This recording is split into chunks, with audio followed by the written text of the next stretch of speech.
Assalamualaikum warahmatullahi wabarakatuh.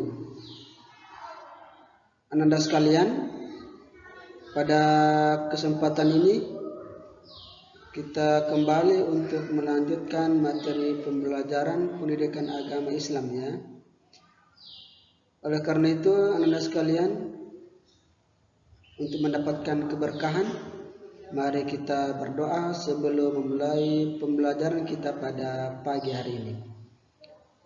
A'udzu billahi minasyaitonir rajim.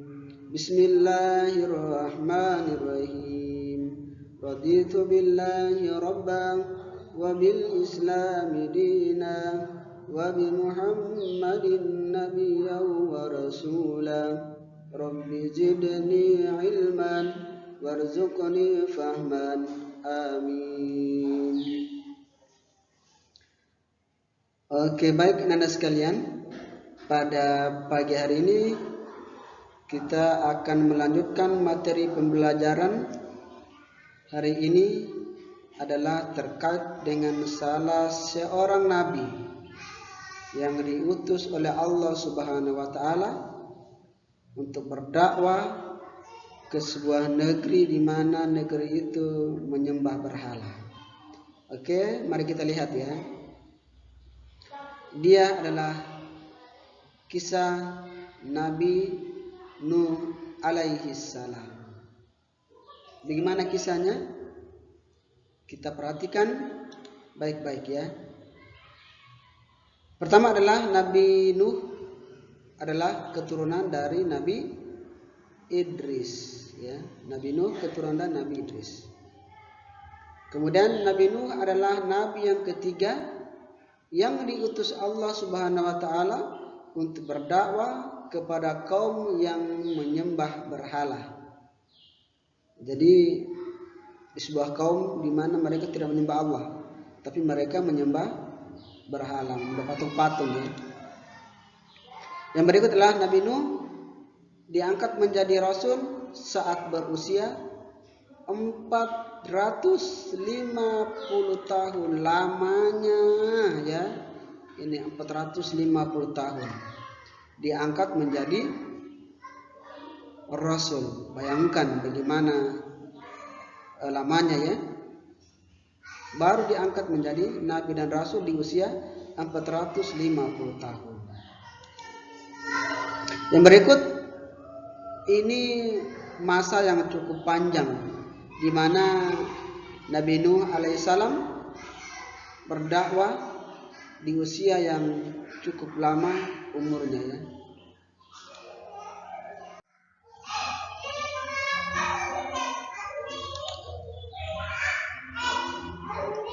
Kita lihat Nabi Nuh alaihissalam lama berdakwah tapi pengikutnya sedikit. Terbalik ya. Di masa umurnya sudah tua, kemudian lama berdakwah, tapi pengikutnya cuman sedikit sekali yang beriman, yang mengikuti ajaran yang diajak. Kaumnya banyak yang menentang kerasulan Nabi Nuh alaihissalam dan tidak mau menyembah Allah, termasuk istri dan anaknya yang bernama Kan'an. Lamanya dia berdakwah, kaum yang mengikutnya dia sedikit, termasuk istri dan anak juga tidak mau beriman tentang kerasulan Nabi Nuh alaihissalam. Jadi orang ketika mengajak tentang kebenaran sulit dipercaya dikarenakan sudah menjadi darah daging, menjadi kebiasaan di masa kejahilian mereka yang kemudian ketika datang ajaran agama Islam mengajak mereka untuk beribadah pada Allah, menyembah Allah, mereka tidak mau beriman pada Allah Subhanahu wa taala sesuai dengan ajakan Nabi Nuh alaihissalam. Tapi yang perlu kita perhatikan adalah Nabi Nuh tidak putus asa dan dia terus berjuang untuk menyadarkan umatnya. Jadi sekalipun umatnya tidak beriman, Tapi dia tetap berusaha untuk meyakinkan bahwa mereka harus menyembah Allah. Allah satu-satunya yang kemudian menciptakan mereka. Dan dia tidak putus asa untuk melakukan hal itu. Nabi Nuh berdakwah selama 500 tahun. 500 tahun dia berdakwah. Ketika dia sudah tidak ada harapan lagi untuk kaumnya, yang kemudian berharap bahwa mereka beriman kepada Allah Subhanahu wa taala, tapi mereka tidak mau beriman juga pada Allah Subhanahu wa taala. Agar apa tujuan Nabi Nuh alaihissalam untuk mengajak mereka beriman pada Allah Subhanahu wa taala? Tentu agar Allah memberikan balasan kepada orang-orang yang ingkar dan mereka tidak menyesatkan orang-orang yang sudah beriman. Jadi Nabi Nuh mengajak mereka agar kemudian berharap bahwa Allah memberikan balasan kepada orang-orang yang ingkar agar mereka tidak menyesatkan orang yang sudah menjadi pengikut Nabi Nuh alaihi salam. Nah, sebelum kita mengetahui tentang keteladanan kisah Nabi Nuh alaihi salam, ketika Nabi Nuh sudah merasa khawatir, takutnya kemudian orang-orang yang sudah beriman kembali ke kafiran, maka Nabi Nuh alaihissalam meminta petunjuk pada Allah Subhanahu wa taala agar Allah memberikan petunjuk solusi untuknya. Lalu kemudian Allah memberikan petunjuk, memberikan solusi bahwa Nabi Nuh, kamu harus membuat sebuah kapal yang besar, di mana pada musim itu adalah musim kemarau, bikin perahunya di atas bukit. Kemudian orang-orang kafir mengejeknya, wahai Nuh, kamu sudah gila. Ini di musim kemarau, kamu bikin perahu besar di atas bukit, siapa yang mau naik ke sana?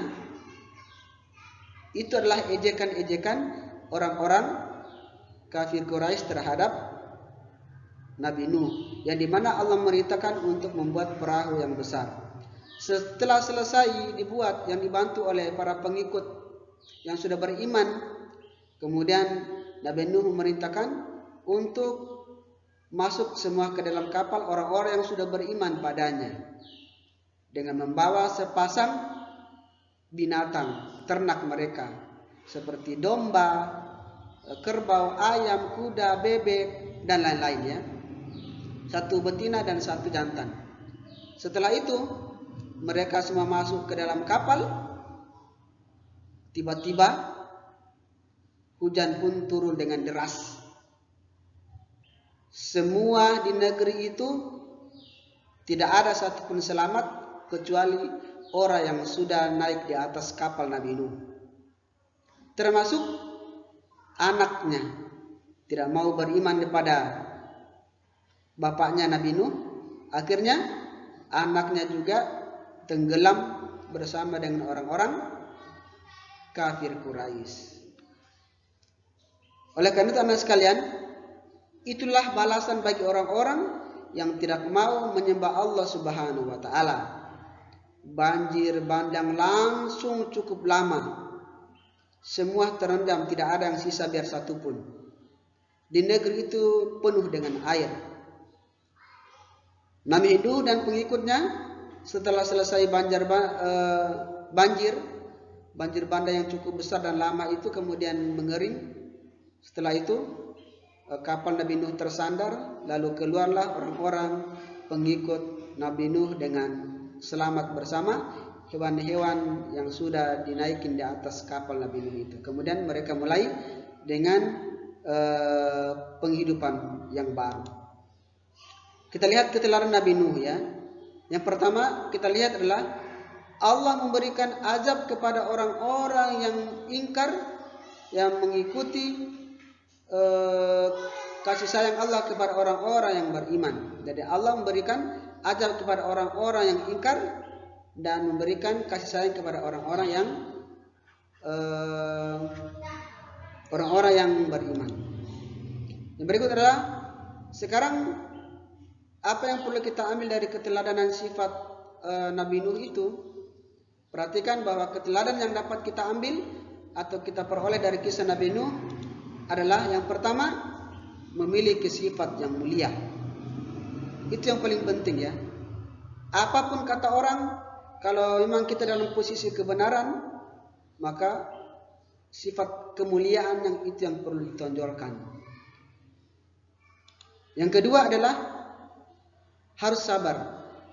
Memang untuk menyampaikan kebenaran tidak semua orang mengikut apa yang kita sampaikan. Maka disuruh untuk kemudian bersabar. Rasul mengatakan fabasyiris sabirin. Ya. Beritalah gembira pada orang yang sabar ya, yang menyampaikan kebenaran kemudian orang lain tidak menerima, maka kita harus bersabar. Yang berikut yang ketiga adalah tidak putus asa. Orang menghinanya, mengejeknya karena membuat kapal di atas gunung dalam kondisi musim kemarau. Dia tidak berusaha karena dia berada dalam kebenaran sesuai dengan tuntunan Allah Subhanahu wa taala. Sabar berarti menahan diri menghadapi cobaan dan tidak tergesa-gesa untuk berbuat sesuatu. Sifat sabar Nabi Nuh ditunjukkan kepada umatnya yang menolak ajarannya untuk menyembah Allah. Tapi Nabi Nuh tidak pernah putus asa dan tetap berdakwah dan mengajak umatnya untuk kemudian agar mereka beriman. Sebagai orang Islam, kita harus memiliki sifat sabar. Jangan mudah terputus asa agar keinginanmu tidak terpenuhi atau ketika mengalami kesulitan. Ya, sebagai orang beriman, sebagai orang Islam, kita harus memiliki sifat sabar. Jangan mudah putus asa ketika keinginan kita tidak terpenuhi atau ketika kita mengalami kesulitan. Ya. Semoga pembelajaran ini akan senantiasa kita lebih sabar dalam menghadapi kehidupan ini. Misalnya sekarang kita lagi dilanda penyakit virus corona, kita harus sabar berdiam diri di rumah ya, tetap pakai masker dan tetap waspada. Agar kemudian kita terselamat dari segala hal yang tidak diinginkan. Ya, oleh karena itu teman-teman sekalian, tetap sabar dan tidak mudah putus asa atas segala macam kehidupan yang kemudian kita alami, yang kita arungi ini. Mudah-mudahan kedepannya lebih baik lagi ya. Oke. Serasa sudah cukup sekian atas perhatian dan terima kasih atas kekurangan. Mari kita sama-sama menutup pembelajaran ini dengan bersama-sama membaca doa kafaratul majlis. Subhanakallahumma wa bihamdika asyhadu an la ilaha illa anta astaghfiruka wa atubu ilaik. Wassalamualaikum warahmatullahi wabarakatuh.